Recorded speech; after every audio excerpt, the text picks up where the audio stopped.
성경 말씀 함께 보겠습니다. 신명기 16장, 구약 성경 신명기 16장 9절에서 12절 말씀입니다.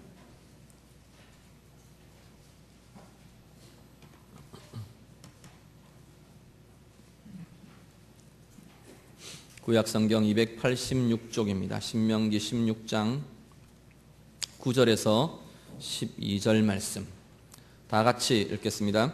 7주를 셀지니 곡식의 낫을 대는 첫날부터 7주를 세어 내 하나님 여호와 앞에 77절을 지키되 내 하나님 여호와께서 내게 복을 주신 대로 내 힘을 헤아려 자원하는 예물을 드리고 너와 내 자녀와 노비와 내 성중에 있는 레위인과 및 너희 중에 있는 객과 고아와 과부가 함께 내 하나님 여호와께서 자기의 이름을 두시려고 택하신 곳에서 내 하나님 여호와 앞에서 즐거워할지니라. 너는 애굽에서 종되었던 것을 기억하고 이 규례를 지켜 행할지니라. 아멘. 오늘은 맥주 감사 주일입니다. 우리가 지키는 이 맥주 감사절이라는 이 절기는 구약에 나타나는 이스라엘의 절기들 중에서 맥추절이라는 절기에서 우리가 계승해 오고 있는 것입니다. 절기에 대한 이렇게 계산법과 이런 설명들은 오늘 칼럼란에 좀 기록을 해놨으니까 참고를 하시면 되겠고요. 오늘 특별히 이 맥추절은 다른 이름으로 77절, 오순절 이렇게 동일하게 불려지는 절기가 맥추절의 절기입니다. 이스라엘 사람들이 6월절이 지나면서 보리 이삭을 추수해서 첫 이삭을 하나님께 드리는 절기가 있습니다. 초실절이라고 말하는데 그때로부터 7주를 셉니다. 7주를 세워서 7주가 지난 그 다음 날, 그러니까 50번째 되는 7주니까 49일이죠. 50번째 되는 날을 절기로 지키는데 그 절기를 49일이 지났다 그래서 77절이라고 부르고요. 50번째 되는 날, 그래서 오순절 이렇게 부릅니다. 그리고 밀 추수를 해서 하나님 앞에 추수 감사로 드리는 절기, 그래서 맥추절 이렇게 부르게 됩니다. 세 가지가 다 같은 이름이라고 보시면 될 겁니다. 그래서 이 상반기 추수에 하나님 앞에 감사를 드리는 절기로 맥추절을 지켰습니다. 오늘 우리들은 농경 문화가 아니기 때문에 직접적으로 농사지은 추수와는 좀 별개의 절기이기도 합니다. 그렇지만 한국교회가 이 절기를 맥추절로 지키면서 우리 올 한 해 동안 하나님께서 올 상반기를 지나면서 하나님께서 주신 은혜, 하나님께서 함께해 주신 것들 우리가 기억하고 돌아보며 감사하는 절기로 지키는 것이 맥추절이다. 우리 그렇게 기억하시면 좋겠습니다. 절기라는 것이 우리가 한번 좀 생각하실 것은 성경에 보면 절기에 대한 이야기들이 굉장히 많이 나옵니다. 구약에 이스라엘만 절기를 가진 것이 아니고 우리 민족도 사실은 절기들이 있어요. 설, 추석 이런 부분들이 다 절기들인데 이스라엘의 절기들은 하나님께서 그 절기를 주신 이유가 있더라는 겁니다. 하나님의 백성으로 하나님의 자녀로 살아가는데 1년이라는 세월들을 우리가 살아가면서 그때마다 영적인 상태들이 굉장히 다릅니다. 오늘 우리들도 예수를 믿고 그리스도인으로 살아가지만 1년이라는 시간을 한결같이 힘있게 충만하게 은혜로 가득해서 그렇게 살기가 쉽지 않더라는 겁니다. 그래서 하나님께서 절기라는 것을 두셔서 그때마다 하나님의 독특한 은혜들, 은사들, 또 하나님이 그 이전에 행하셨던 일들 기억하며 돌아보며 하나님의 은혜를 새롭게 할 수 있도록 절기라는 것을 두셨다는 겁니다. 절기를 하나님 편에서 우리가 본다면, 하나님의 입장에서 우리가 살피면 이 절기는 하나님 당신의 자녀들의 삶을 훈련시키고 또 새롭게 하고 그때마다 새로운 은혜, 새로운 힘을 더해 주시는 기회로 삼으시는 것이 절기라는 겁니다. 오늘 우리가 맥추절의 절기를 지나면서 오늘 우리 안에 이 맥추절이라는 그 절기 안에 하나님이 두신 의미들, 또 하나님이 지금까지 행해 오셨던 하나님의 은혜들 우리가 다시 살피면서 새로운 은혜의 계기로 새로운 하나님이 채워주시는 힘을 경험하는 기회가 되시는 복된 절기 되시기를 간절히 바랍니다.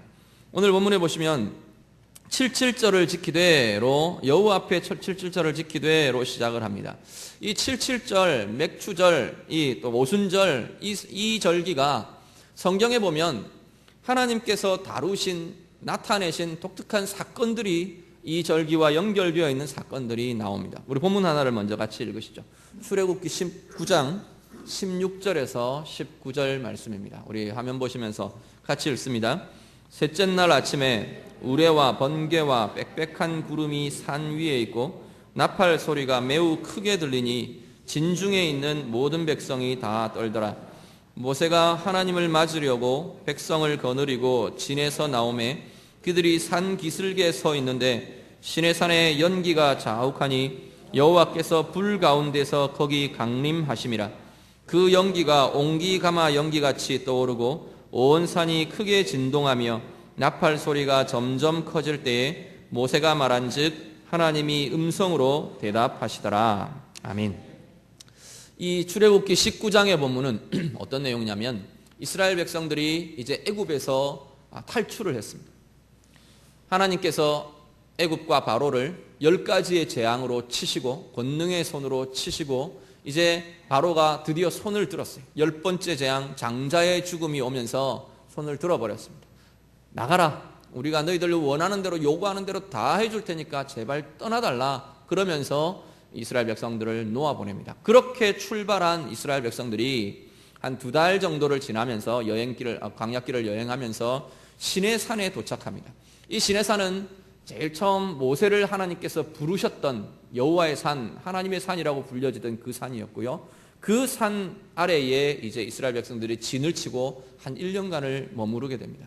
그때 진친 그 이스라엘 백성들을 향해서 하나님께서 당신의 영광과 당신의 모습을 드러내시는, 당신의 인격을 드러내시는 장면이 출애굽기 19장의 모습입니다. 그런데 이 계산들이 사실 이스라엘 백성들이 10번째 재앙과 함께 출발한 그날을 사실 이스라엘 백성들이 유월절로 지키는 겁니다. 근데 그 이후에 계산을 해보니까 이 맥추절의 절기와 이 시기가 거의 유사하게 맞아지더라라는 것 하나가 있고요. 또 하나가 이스라엘 백성들이 이 맥추절의 전통을 지키면서 계속 되돌아보면서 새겼던 의미가 이 시내산 가운데 나타나셨던 하나님, 그들 가운데 임재해 주셨던 그 하나님. 오늘 본문에 보면 이 출애굽기 19장 본문에 보면 이 나타나 있는 표현들이 전부 다 하나님의 영광과 하나님의 임재와 관련되어 있는 표현들입니다. 우레와 번개와 빽빽한 구름과 큰 소리와 또 연기가 자욱한 것과 하나님의 음성으로 나타나는 것, 이 모든 것이 하나님께서 당신의 백성들, 당신의 자녀들에게 자신의 존재를 드러내시고 나타내시고 그 백성들 가운데 임하시는 임재의 증거, 임재의 표징들로 이루어져 있습니다.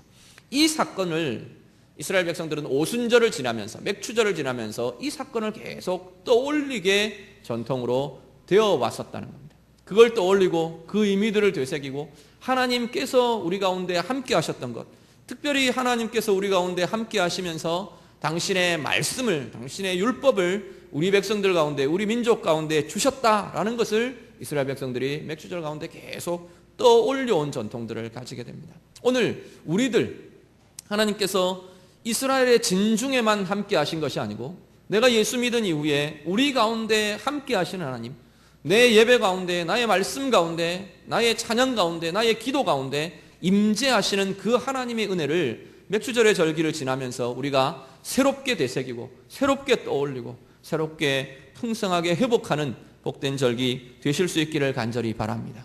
말씀 한 구절 더 보시죠. 사도행전 2장 1절부터 4절 말씀입니다. 사도행전 2장 1절에서 4절 다 같이 읽습니다. 오순절 날이 이미 이름에 그들이 다 같이 한 곳에 모였더니 호련히 하늘로부터 급하고 강한 바람 같은 소리가 있어 그들이 앉은 온 집에 가득하며 마치 불의 혀처럼 갈라지는 것들이 그들에게 보여 각 사람 위에 하나씩 임하여 있더니 그들이 다 성령의 충만함을 받고 성령이 말하게 하심을 따라 다른 언어들로 말하기를 시작하니라. 아멘. 무슨 날이에요? 어느 날에? 오순절 날에. 오순절 날이 이르렀는데 그때 무슨 일이 일어납니까?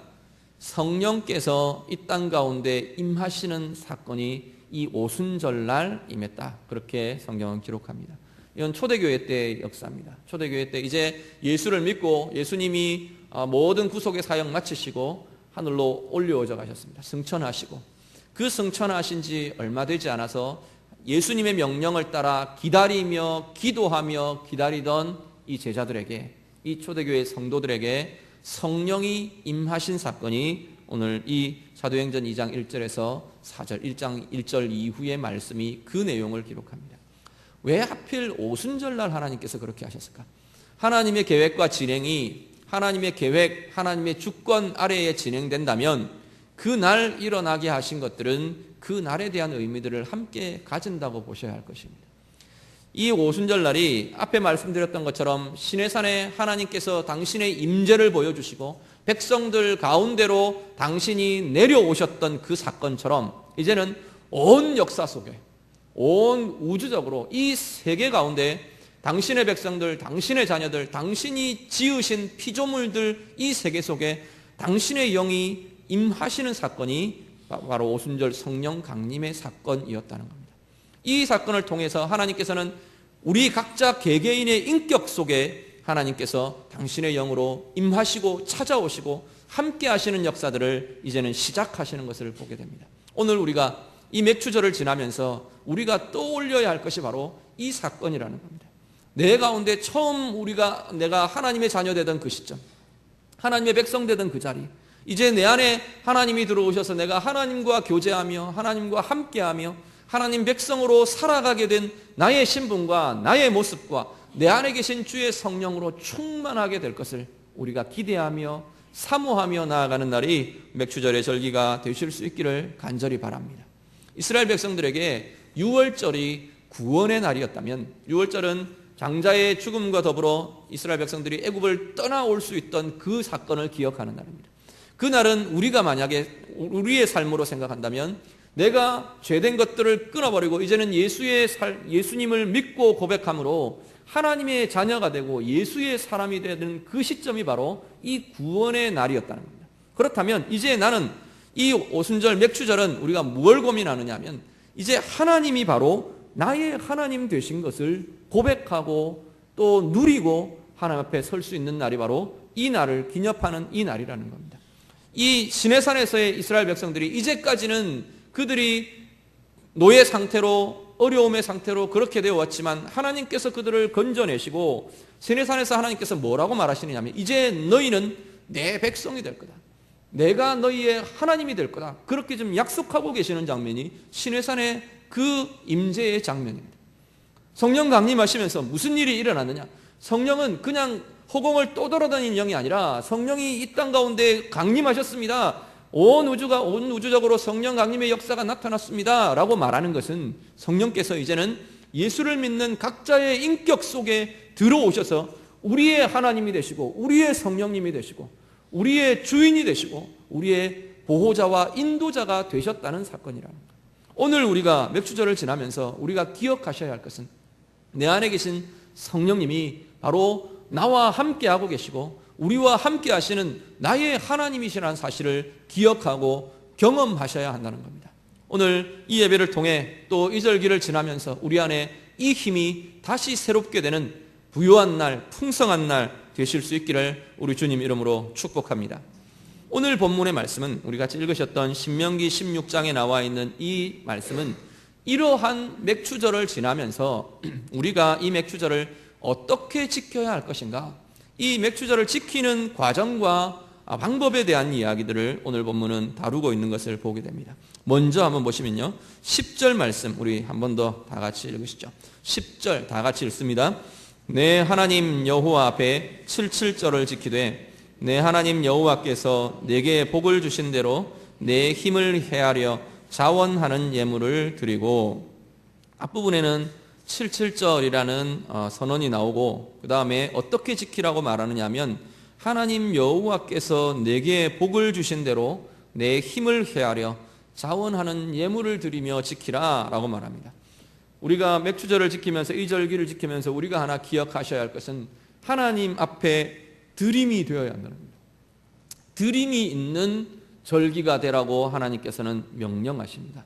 드린다는 것, 여기 10절의 말씀 보면 세 가지 과정을 이야기하는데, 하나는 하나님께서 복을 주신 대로, 두 번째는 내 힘을 헤아려, 세 번째는 자원하는 예물로 드림이 되라 라고 말씀합니다. 하나님께서 복을 주신 대로 드리라 라는 것은 내게 주신 분이 누군지를 알라는 의미가 들어있습니다. 이 상반기를 우리가 이렇게 돌아보니까 내게 주어진 것들이 참 많더라, 그걸 돌아보라는 이야기입니다. 물질도, 또 내가 내 인생의 업적들로 쌓은 시간들로, 또 내게 주신 소중한 사람들로, 우리 가정에 주신 것들, 우리의 자녀들에게 주신 것들, 우리의 일터에 주신 것들, 내 관계 속에 주신 것들, 많은 주신 것들을 돌아보라는 겁니다. 그걸 돌아보면서 주신 분이 누군가? 내가 열심히 일해서 얻었어요. 맞아요. 그거 틀림없습니다. 그렇지만 주권자가 주시지 않으면 내가 아무리 열심히 일해도 내가 얻어 누리지 못할 것이라는 겁니다. 우리가 결실하지 못하는 것이 우리의 인생인데 주신 분이 있기 때문에 내가 받아 누리게 되었다는 겁니다. 그 주신 분, 그 주권자를 기억하라라는 것이 하나님께서 복을 주신 대로 드리라라는 이야기입니다. 그리고 내가 받은 것이 얼마인지, 내가 받은 것이 어떤 것인지 살피고 돌아보는 시간이 되라고 성경은 말씀합니다. 그리고 하나님 앞에 어떠한 형태로든지 내 안의 것들, 하나님이 주신 것들로 드리는 시간들이 있어야 한다고 말씀합니다. 이 드림에 대해서 우리가 좀 기억하실 것은, 하나님이 왜 드리라고 말하느냐라는 겁니다. 하나님이 부족해서 달라고 하는 건지, 이스라엘 백성들의 이 시기에 절기를 지키던 그대로로 말한다면 소를 드렸어요. 그리고 곡식을 가져와서 그 곡물들로 소제를 드렸습니다. 두 가지의 방식으로 이 맥추절의 절기의 제사가 진행이 됐는데, 하나님이 왜 그것 드리라 그랬을까? 밥이 없어서, 쌀이 없어서 하나님이 밥해 드시려고 곡물을 드리라 그랬을까? 배가 고파서 소를 드리라고 하셨을까? 그건 아닐 거라는 겁니다. 그렇다면 하나님이 왜 드리라고 하느냐는 겁니다. 오늘 우리도 마찬가지입니다. 우리가 지난주일 맥주 감사헌금 봉투를 넣어드렸는데, 이건 뭐하러? 왜 하나님께서 드리라는 겁니까? 하나님이 가난해서, 하나님이 재물이 필요해서 그러라는 거냐? 하나님 편에서 우리가 한번 생각하자는 겁니다. 하나님 편에서의 드림의 명령에 대한 것은 하나님의 목적이 있다는 겁니다. 어떤 거냐? 우리의 삶의 태도를 하나님께서 요구하십니다. 물질에 대한 우리의 삶의 태도를 하나님께서 요구하고 계신다는 겁니다. 정말로 하나님이 주인이시냐는 거예요. 정말로 내게 주신 것에 대한 그 주인이 하나님이라고 내가 고백하며 사는가? 물질에 대한 고백이 그것인가? 시간에 대한 고백이 정말로 하나님 앞에서 하나님이 주인됨을 고백하며 내 시간을 그렇게 사용할 수 있는가? 내 인격과 내 삶과 내게 주신 꿈과 내게 주신 자녀들과 모든 것들에 대해서 드리라라고 하는 데에는 하나님께서 그 삶이 드리는 그 모습에 우리의 삶의 태도가 그 안에 담겨져 있기 때문이라는 겁니다. 오늘 맥추절을 지나시면서 우리의 삶이 진정한 나의 주인 되신 하나님에 대한 주인의 고백으로 드려진 삶 되실 수 있기를 간절히 바랍니다. 물질에 대해서, 또 시간에 대해서, 우리의 자녀와 내 모든 이상과 내 모든 삶의 인생의 모든 것들에 대해서 정말로 하나님 주인 되심을 진정으로 고백하는 드려짐이 우리의 삶 가운데, 우리의 인생 가운데 있으시기를 간절히 바랍니다. 그렇게 될 때 그 삶의 태도가 사실은 우리의 담을 그릇들을 만들어가는 과정인 것을 보게 됩니다. 내 그 삶의 태도가 하나님이 원하시는 귀한 삶의 과정들로 만들어져 갈 때 거기에는 하나님이 담으실 수 있는 그릇과 이유가 된다는 겁니다. 물질도, 또 다른 더 큰 꿈도, 하나님이 원하시는 하나님이 더 큰 계획들도 그 우리가 하나님 앞에 드려진 삶의 그 태도들에 따라서 하나님께서는 담으실 수 있는 그릇들을 준비해 가시더라는 겁니다. 오늘 우리가 이 맥추의 절기를 지나면서 하나님이 원하시는 소중한 드림이 우리 가운데 기쁨과 감사함으로 드려지는 우리의 생애, 우리의 삶이 되실 수 있기를 간절히 바랍니다. 두 번째, 이 절기를 지키는 방법, 과정을 이야기하는데요. 11절 말씀 우리 한 번 더 같이 읽습니다. 11절 다 같이 읽겠습니다. 너와 내 자녀와 노비와 내 성중에 있는 레위인과 및 너희 중에 있는 객과 고아와 과부가 함께 내 하나님 여호와께서 자기의 이름을 두시려고 택하신 곳에서 내 하나님 여호와 앞에서 즐거워할지니라. 아멘. 맥추절을 지키는 두 번째 원리는 뭐냐면 함께 지킨다는 겁니다. 그 뒤에 11절 맨 끝부분까지 같이 본다면 함께 즐거워하도록 절기를 지키는 것이 두 번째 우리가 생각하셔야 할 맥추절을 지나는 원리입니다. 함께 지킬 사람들을 쭉 예를 듭니다. 너와 네 자녀와 노비와 성중에 있는 레위인과 너희 중에 있는 객과 고아와 과부가 함께. 여기 나와 있는 이 쭉 나열되어 있는 이 대상들의 공통점은 뭐냐면 자기들이 가진 것이 없는 사람들이, 자녀들, 부모가 주지 않으면 가지는 것이 없는 이들, 노비들은, 노예들은 자기의 소유는 아무것도 없는 이들입니다. 레위인들, 이 성경의 관점에서 자기가 가진 기업이 없는 이들이에요. 레위인과 제사장들. 그들에게, 그리고 객과 고아와 과부에게, 객과 고아와 과부는 성경에 나오는, 특별히 구약 성경에서 다루고 있는 가장 소외된 이들, 의지할 데가 없는 이들의 대명사가 객과 고아와 과부입니다. 오늘날의 개념하고는 다릅니다. 좀 다릅니다.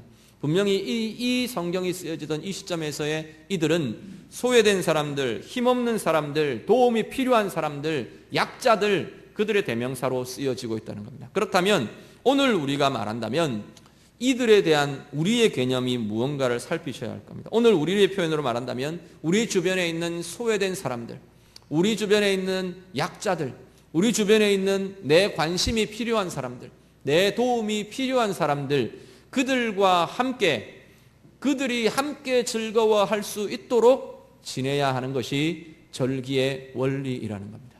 오늘 우리의 주변을 돌아보실 수 있기를 바랍니다.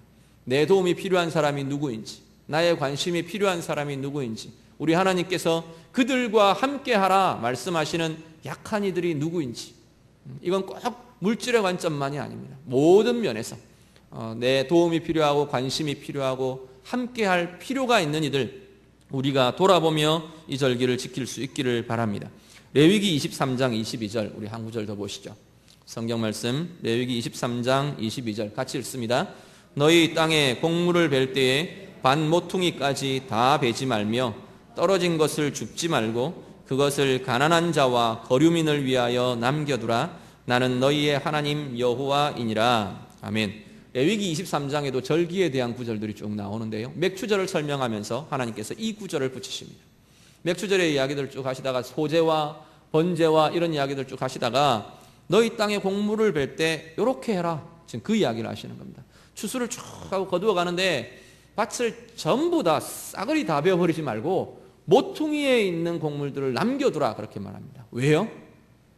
없는 이들, 나그네, 객, 아까 지금 이야기하는 이런 사람들이 와서 거두어 갈 수 있도록, 떨어진 이삭들 다 주워가지 말라, 그렇게 말합니다. 없는 이들이, 힘든 이들이, 약한 이들이 그것 주워가서 자기들의 끼니를 얻고 자기들의 삶을 세워갈 수 있도록, 연결해 갈 수 있도록 배려하라 라고 말합니다. 너희들이 거둔 것으로 나누어 주라, 이렇게 하지 않는 것도 또한 하나님의 배려의 한 모습인 것 같아요. 그들의 삶을 그들 스스로 세워갈 수 있도록, 내가 그냥 가서 푹 이렇게 집어줄 수도 있지만, 물론 그런 것들을 요구하기도 합니다. 그렇지만 절기들을 통해서 그들의 삶을 우리의 배려를 통해, 삶의 배려를 통해 세워갈 수 있도록 돕고 함께하고, 함께하는 공동체로 삶으로 세워주라라는 것이 하나님의 명령이라는 겁니다. 오늘 맥추의 절기를 지나면서 우리의 삶을 돌아보시고 내가 배려해야 될 사람, 내가 섬겨주어야 될 사람, 내가 살펴주어야 될 사람 찾으시고 섬기고 함께해 주시는 복된 절기 되실 수 있기를 간절히 바랍니다. 그리고 11절 마지막에 보시면 하나님께서 세 번째 원리를 이야기하시는데, 내 하나님 여호와 앞에서 즐거워할지니라 라고 말씀합니다. 이들과 함께 즐거워하라 라는 명령이기도 하고, 더 우선적으로는 즐겁고 즐거움과 기쁨을 누리는 것이 절기 가운데 있어야 될 모습이라 이렇게 말씀합니다. 우리가 인생을 살아가면서 우리의 삶을 이렇게 살펴보면 즐겁고 진심으로 기쁘고 진심으로 즐거운 그 시간들보다 더 슬프고 짜증나고 낙심하고 분노하고 이런 시간들이 훨씬 더 많은 것 같아요. 학자들이 이렇게 통계를 내봐도 그렇답니다. 행복하고 즐거운 순간보다 고통스럽고 힘든 시간들이 훨씬 더 많답니다. 그런데 그런 인생을 사는 우리들이 이 절기 하나님이 절기들을 정해놓으신 이 절기들을 지나면서, 특별히 기쁨의 절기들, 감사의 절기들을 지나면서 우리 안에 이 기쁨과 감사가 회복되어야 한다. 성경이 그렇게 말씀하는 겁니다. 오늘 우리 안에 어떤 마음으로 이 자리에 나오셨습니까? 혹시 우리 안에 눌려진 마음들, 구겨진 마음들, 아픔들, 고통들, 힘든 짐들, 무게들 그대로 가지고 나오셨다면 이 절기에 이 말씀과 또 이 예배와 함께하는 이 자리를 통해서 하나님 때문에 기쁨과 감사가 회복되는 귀한 이들 다 되실 수 있기를 간절히 바랍니다. 하나님 때문에 기뻐하라고 말합니다. 여호와 앞에서 기뻐하라는 것은 다른 게 아니고, 사람 보면 짜증나고 그 문제 보면 힘들고 그렇는데 하나님 때문에 여전히 나를 사랑하시고 여전히 나를 기뻐하시고 그 모든 것 하나님의 선함으로 풀어가고 계시는 그 하나님 바라보면서 기뻐하고 감사하라는 겁니다. 그리고 한 해 우리 상반기를 돌아보면서 하나님이 주신 것들을 이렇게 헤아려 보면서 기뻐하고 감사하라고 말씀합니다. 힘들고 어려운 중에도 하나님, 이것 하나님이 주셨구나, 이것 하나님이 주셨구나, 올 한 해 동안 내게 하나님께서 이 상반기 동안 하나님이 이런 은혜를 주셨구나, 이런 힘들을 주셨구나, 그것들을 꼽아보면서 하나님이 주신 것 때문에 감사하고 기뻐하는 힘이 우리 가운데 일어나게 되기를 우리 주님의 이름으로 축복합니다. 그리고 네 번째, 마지막으로 이 절기를 이야기하면서 네 번째 원리를 이야기하는데요, 12절 말씀 우리 다 같이 읽겠습니다. 12절 다 같이 읽습니다. 너는 애굽에서 종되었던 것을 기억하고 이 규례를 지켜 행할지니라. 아멘. 감사의 절기를 이야기하면서 조금 생뚱맞아 보이는 명령, 원리를 하나님께서 제시하십니다. 12절 말씀 뭐라고 말하시냐면, 너는 애굽에서 종되었던 때를 기억하라, 이렇게 말합니다. 어떤 때를 기억하라고요? 종되었던 때를 기억하랍니다. 이스라엘 백성들을 향해서 하나님께서 요청하시는 건 뭐냐면 너희의 출발이 어디였는지를 기억하라는 겁니다. 너희가 어디서부터 출발했는지, 원래부터 풍성했던 자가 아니고, 원래부터 자유로웠던 자가 아니고, 원래부터 높았던 존귀했던 자들이 아니라는 겁니다. 너희의 출발은 노예였다, 종이었다, 묶임의 상태였다, 아무것도 없는 그 상태가 너희의 출발이었다라는 것을 하나님이 기억하라고 말씀합니다. 오늘 우리도 마찬가지입니다. 이스라엘만 종되었던 자들이 아니고요, 우리도 또한 죽음의 종되었던 자들이라는 겁니다. 죄의 노예가 되었던 자들이 우리들이었습니다. 죽음의 상태는 사실은 아무것도 가지지 못한 상태나 마찬가지입니다. 거기서부터 우리는 하나님의 은혜가 시작되었다라는 것을 기억하실 수 있기를 바랍니다. 언제부터 우리가 높아진 사람들이 아니고, 우리는 높은 눈을 가지고 다른 사람을 내려다보기를 언제부터 시작했는지 우리가 돌아보셔야 한다는 겁니다. 내가 부유하다, 풍성하다, 내가 언제부터 그렇게 말할 수 있었는지 우리 자신을 돌아보셔야 한다는 겁니다. 또 전혀 다른 측면에서 언제부터 내가 만족함을 누리지 못하고 이것도 부족하고 저것도 부족하고 이것도 있어야 하고 저것도 있어야 하고 그렇게 욕심을 내며 계속 만족하지 못하는 삶이 우리의 모습은 아닌지, 우리의 출발을, 우리의 시작을 하나님 앞에서 다시금 돌아보실 수 있기를 바랍니다. 우리의 첫 출발을 정말로 하나님 앞에서 우리의 영적인 출발을 우리가 볼 수 있다면 우리는 아마 이 맥추절이, 이 종되었던 것을 기억하는 이 절기가 하나님 앞에 다시 낮아짐을 가지는 그러한 시기가, 그러한 기회들이 될 줄로 믿습니다. 우리 말씀 한 구절만 더 같이 보시죠. 빌립보서 2장 3절 말씀입니다. 빌립보서 2장 3절 말씀 다 같이 읽습니다. 아무 일에든지 다툼이나 허영으로 하지 말고 오직 겸손한 마음으로 각각 자기보다 남을 낮게 여기고. 아멘. 우리가 우리의 출발을 다시 돌아본다면 아마 이 빌립보서 2장 3절의 말씀을 우리의 마음에, 우리의 삶에 새롭게 할 수 있을 줄로 믿습니다. 나의 출발이 죄인이었고, 나의 출발이 아무것도 없는 자였고, 나의 출발이 온통 하나님이 싫어하시는 것으로 점철되어 있었고 묶여 있었고 뒤덮여 있었다는 것을 우리가 기억한다면 내 주변의 사람들의 작은 허물들 내가 덮어줄 수 있을 거라는 겁니다. 그들의 연약함들, 그들의 자금들 내가 품어안고 함께 해주고 함께 품어주고 함께 도와주고 함께 세워갈 수 있는 마음이 우리 가운데 생겨나게 될 줄로 믿습니다.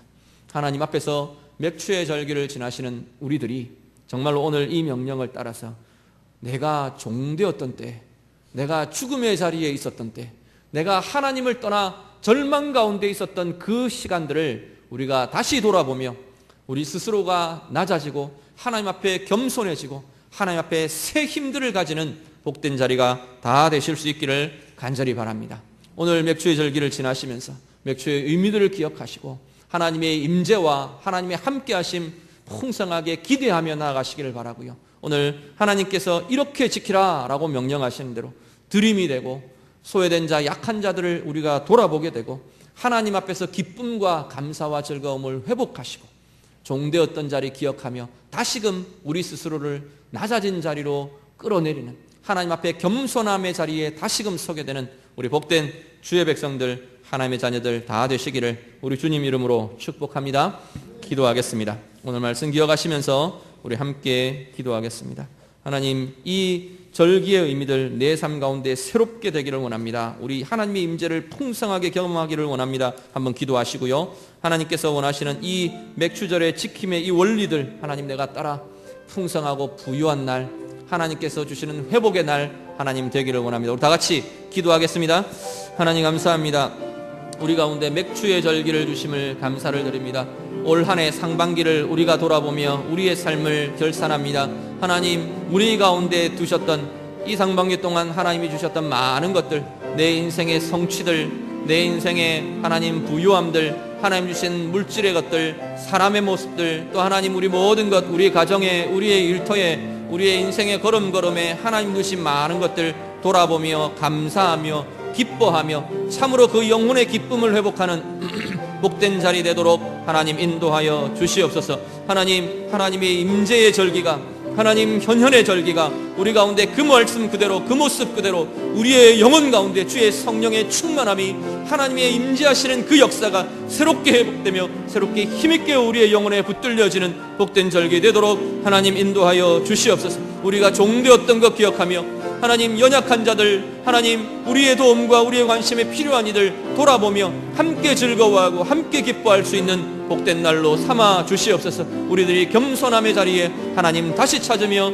하나님 다시 만나며 하나님 나아가는 귀한 자리 되도록 인도하여 주시옵소서. 하나님 감사합니다. 맥추의 절기를 우리에게 주심을 감사를 드립니다. 올 상반기를 돌아보며 하나님 앞에 감사하고 하나님이 주신 많은 것들, 우리의 인생에 채워주신 많은 것들 돌아보며 기뻐하며 즐거워하며 감사하는 복된 날 되게 하여 주시옵소서. 우리 주변 돌아보며 우리가 섬겨야 할 이들 찾고 보고 섬길 수 있는 힘이 우리 가운데 있게 하시고 종되었던 때를 우리도 기억해서 우리가 낮아짐으로 겸손함으로 주의 뜻 이루어가는 힘과 권세가 이 절기를 지나는 모든 주의 백성들 가운데 풍성하게 나타나게 해 주시옵소서. 예수님 이름으로 기도드립니다. 아멘. 찬송합니다.